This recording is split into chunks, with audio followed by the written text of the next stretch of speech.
ਵਾਹਿਗੁਰੂ ਗੁਰੂ ਰੂਪ ਗੁਰੂ ਪਿਆਰੇ ਸਾਧ ਸੰਗਤ ਜੀ, ਵਾਹਿਗੁਰੂ ਜੀ ਕਾ ਖਾਲਸਾ, ਵਾਹਿਗੁਰੂ ਜੀ ਕੀ ਫਤਿਹ. So Guru Sahib has blessed us with this opportunity to do satsangat, and we were just doing Simran, Saskar Simran and then Sasa Simran. So as we know that Simran is what will take us to the Divine Lord, so that we can meet Vaheguru Ji, so we can accomplish the mission in life, our purpose in life, so that we become one with Vaheguru Ji, one with the Divine, and not have to come back over and over again in the reincarnation, Janamaran, life-death cycle. As we do Simran, we practice chanting the name of the Lord, and we walk with our mind on the path of dharma, the path of live, the righteous path, the path of love. We bring ourselves up and out of the Triguna Maya that the entire world is asleep in. In the Triguna, there are only two paths. One, which is the path of love, known as live, and the other path is the path of thought, where we befriend lust, anger, greed, worldly attachment, and ego. Maharaj says in Gurbani, live thought doye raah hai, hukmi kar kamai. The live and thought are two paths, and living in the command of the Lord, i.e., attaching ourselves to the hukum, the command, which is Naam, we are to carry ourselves in this world. That path of thought is what leads us to become asleep in Maya, where we befriend these 5 demons, these 5 passions. But when we attach ourselves to Naam and take the path of love, we enshrine good qualities within ourselves of compassion, humbleness, contentment, commitment, truth, positive qualities. So when we take up this path of spirituality, we've taken up this path of chanting the name of the Lord, we've taken the path by which we connect with Naam inside. The way we carry ourselves within the world should be different from those who are detached from Naam. Maharaj says in Gurbani, Bhagtan ki chal nirali, chala nirali bhagta keri bikham marg chalana. That the path of the Bhagats is different from the rest. It is a difficult path. It's not easy, of course, but it's a path that is different from everyone else on this earth, nonetheless. Manmukhs live according to what Maya dictates, what the Samaj, the community dictates. They live according to worldly ideals.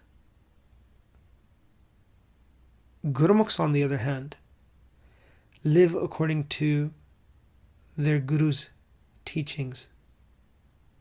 Maharaj in Gurbani has taught us that it's important for us to live in accordance with the Sikhya, the teachings of our Guru.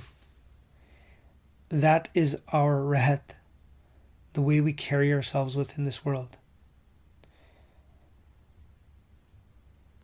Now, Maharaj in Gurbani says that ਸੋ ਸਿੱਖ ਸਖਾ ਬੰਦਪ ਹੈ ਭਾਈ ਜੇ ਗੁਰ ਕੇ ਭਾਣੇ ਵਿੱਚ ਆਵੈ.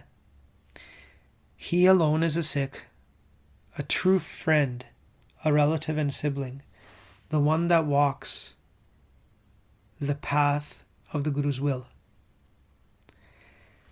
So Sikh Sakha Bandap hai pai, je gur ke paane vich aave, apne paane jo chale pai, vichad chotan khave.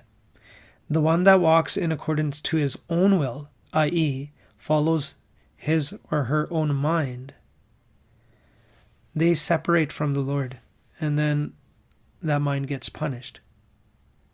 Bin satgur sukh kade na paave pai, fir pashtave. That without the true Guru, one cannot attain peace. And then, if one is devoid of being with the Guru, of the path of the true Guru, of the Sikhya of the true Guru, the teachings of the true Guru, then in the end there'll only be regret, paschatap. That's why it's important in this world that Simran is reflected in how we live. Now, a person may do 1 or 2 hours of Simran, or they might do 3 hours, 4 hours. They might do a lot of Sangat. But if that same person lies, if the same person cheats, then they need to do more Simran, because that Simran has not yet purified their mind fully.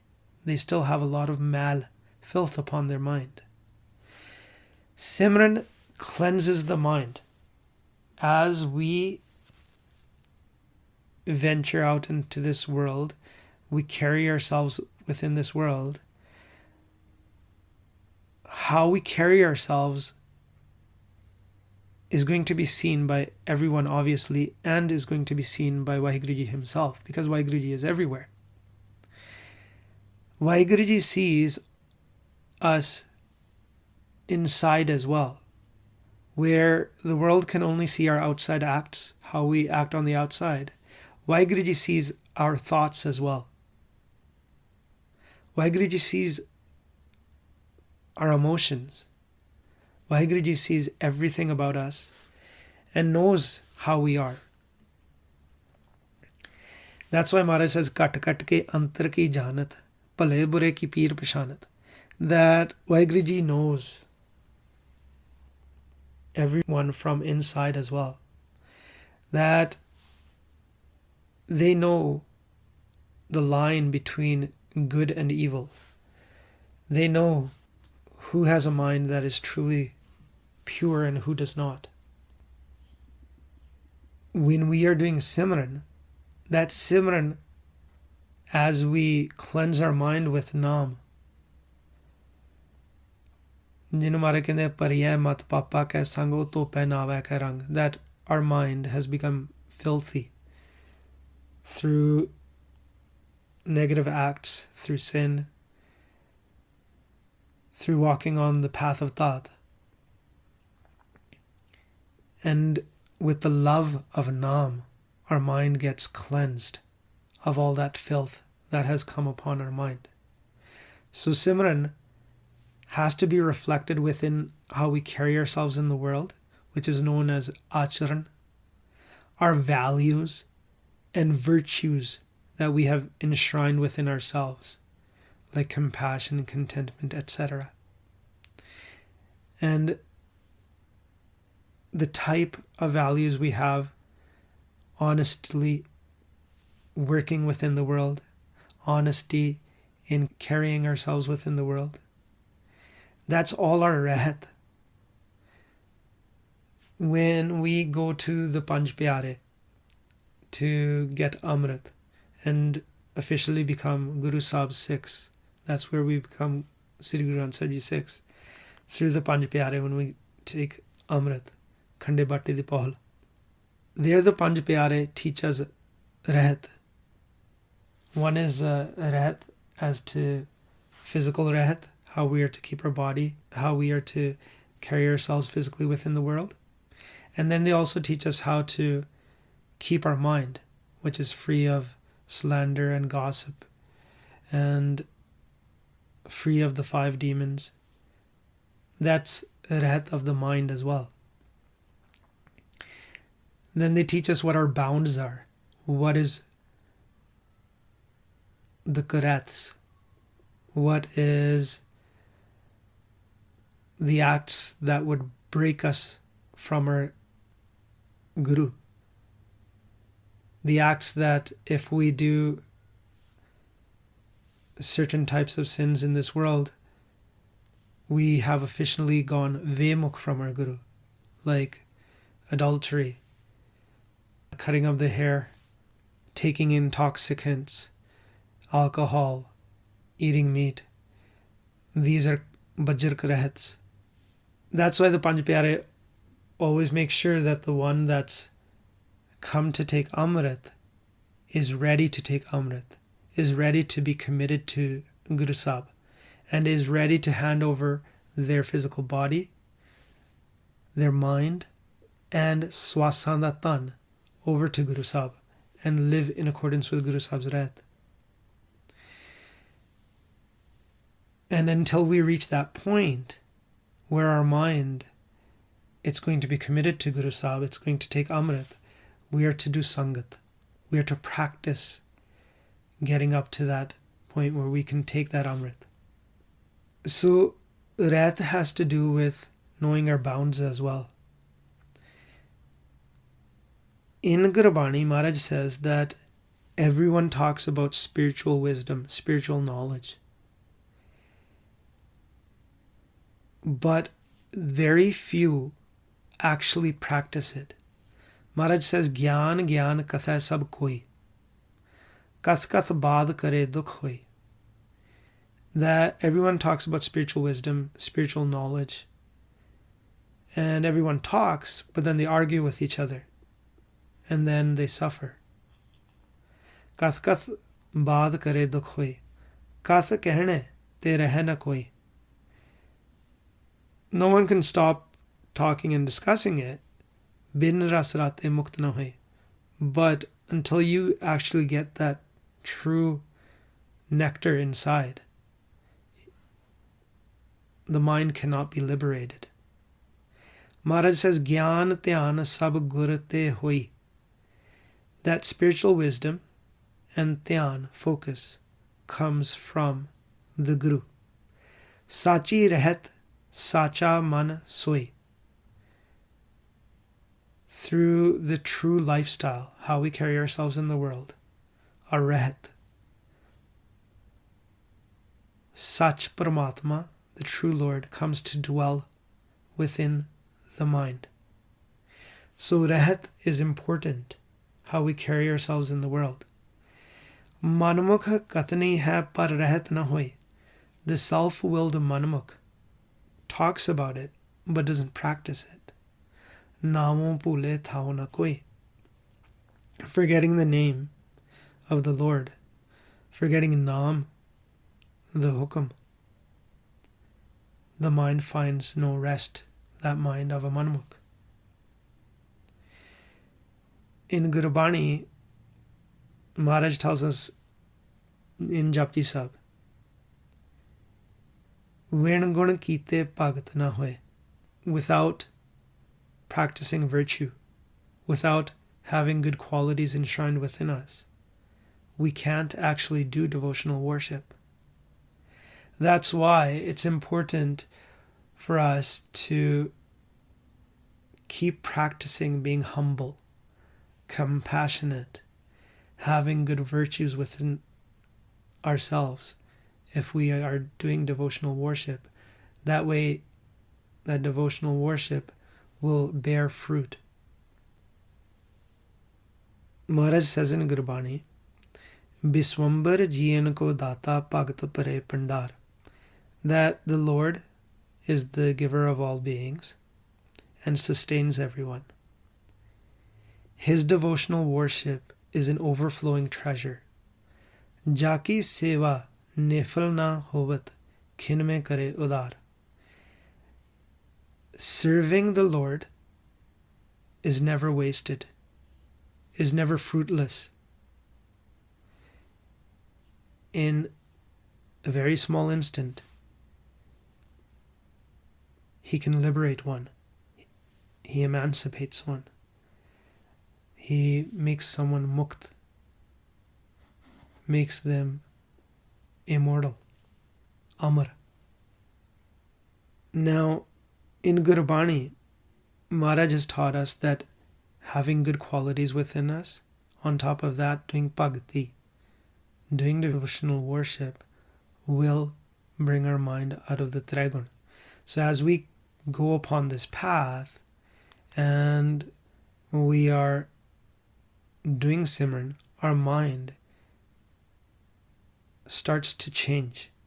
And if you notice in your mind that your sabhav, your nature, the way you carry yourselves is still the same as before, or hasn't changed as much as it needs to, that just means to us as an indication that we still need to do more Simran. We need to meditate more. Now, this is known as Kalyug, the age that we live in, the dark age. Here, when we are venturing in Kalyug, in dark age, falsehood is spread across everywhere, through governments, through the citizens, through households. Falsehood rules. Maharaj says that Kood Raja, Kood Parja, Kood Sab Sansar, that falsehood is within the kings, the ones that govern. Kood Raja, Kood Parja, Kood Sab Sansar. Falsehood rules everywhere in the entire world. Kood Mandap, Kood Madi, Kood Besanhar. Falsehood is in the mansions. Falsehood is in the skyscrapers.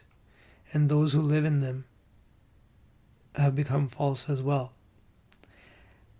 That's a sign of this dark age.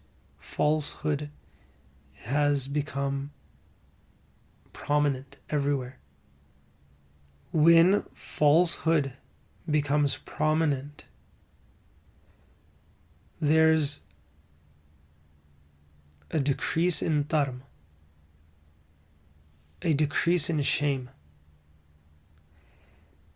Maharaj says, Kudi Ras, Kuda Vapar, that the people in Kalyug, their capital is false, their trade is false. Kood bol kare ahar. They speak false, and they take their food as well, which is a part of this falsehood. Saram taram ka dera dur, nanak kood rahya parpur. That modesty and dharma has gone far away. Nanak kood rahya parpur. That everyone's permeated with falsehood. Now, along with dharma, here sharm is mentioned. Saram has two meanings. One is saram in Hindi would mean working, putting in effort or labor to earn a living, to earn money. And the second meaning of saram in Gurbani is modesty, having shame. In Kalyug, the advancement of Kalyug, the advancement of Kal playing with our minds, isn't very hard, as communities in Kalyug are affected by Kal, everyone starts to go outside their bounds. Everyone starts to go outside of boundaries that were placed long ago by elders.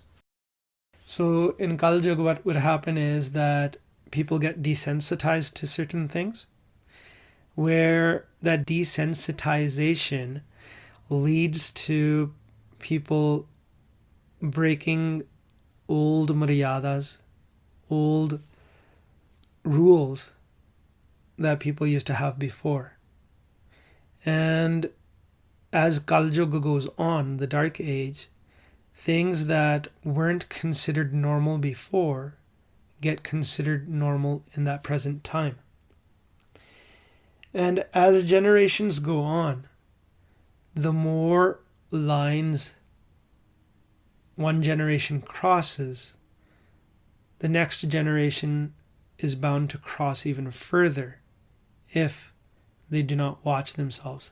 So this has to do with basically how relationships develop within this world, how we work about this world, what we think is the right thing to do versus the wrong thing to do, how we carry ourselves within this world to earn a living for ourselves and our families as well.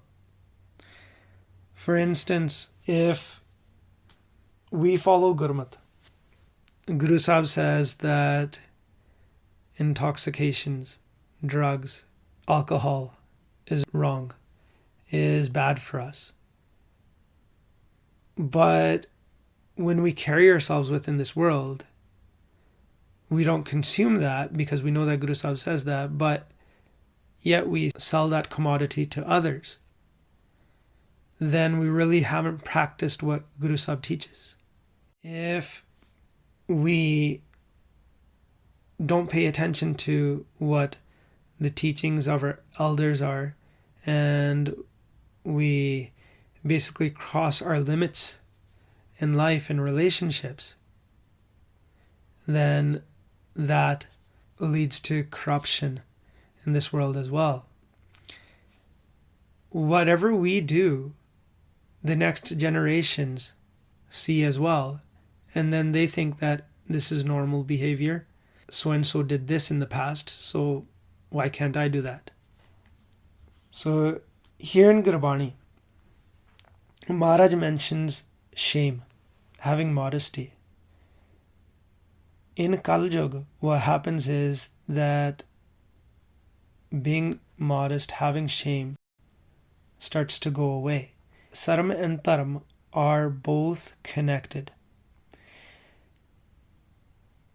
As shame goes away from a mind, so does Taram. Taram decreases as well. Maharaj says in Gurbani, Saram Taram doe chap kholoe, kood phire pradhan ve lalo. In Gurbani, Maharaj has told us that Sharm and Taram, they've left in this Kalyug, in this dark age. And Kood, falsehood, has become a leader everywhere. When we talk about Sarm, there is, as we mentioned last week, another word for it in Gurbani is known as Laj. And we talked about Laj mare jo naam na leve, that if we feel shame in chanting the name of the Lord by thinking, oh, what will other people think? That type of shame is bad for us, because that shame prevents us from doing what's right, from connecting with the Divine Lord. Here, the shame that's mentioned in the form of Sharm and Taram is that Sharm which we keep intact, that shame we keep intact, so that we are not following the Samaj community, the world. We instead follow our Guru. So one is known as laj, and laj, just another word for shame, but that shame that we feel when we practice spirituality, that's the type of shame that we need to discard. But on the path of thought, where we try to impress the world, and as the world loses its shame, we start to lose ours, that prevents us from going towards dharma. So here Maharaj has taught us that having modesty inside ourselves is good. Maharaj says that this is the type of bhojan one should eat. Maharaj says bhojan is food. Gun mande kar seal kyo sarma mas ahar. Guru Sahib taught us in Gurbani that make virtue your bread, and good conduct is butter. And as Manamukhs eat meat, Maharaj says the meat that's to be eaten is modesty, having shame. Gurmukh paiya nanaka khada jahe bekar. That the Gurmukhs consume this food. They consume virtue. They consume good conduct within themselves. They consume modesty within themselves. Their mind takes that in. Good virtue, good conduct, and modesty. And that mind is known as a Gurmukh. Gurmukh paiya nanaka khada jahe bekar. When they partake of that food, their bekar, their mind's corruption disappears. So basically in Gurbani, Maharaj has taught us that modesty is something that's important. As Kalyug goes on, community, the world, people within the world, they get more corrupted. Gurmukhs, on the other hand, they are aware at all times. And when they are aware at all times, the 5 thieves within are in their control. Sometimes just having shame inside us helps us carry ourselves the right path in this world. If there was no shame in this world at all, a lot of the minds in this world would run off onto the thought path because they don't care what anyone thinks. Sometimes what happens in life is that a person does end up doing something wrong, and because of that shame they feel, they go on the path of dharma and they start doing bhakti because they've realized they've made a mistake. In that situation, that shame is beneficial as well. That's just a side note here. So in speaking, if I've made any mistakes, please do forgive me. Akrabada ka tapul chuk maaf karne. Waheguru ji ka khalsa, Waheguru ji ki fateh.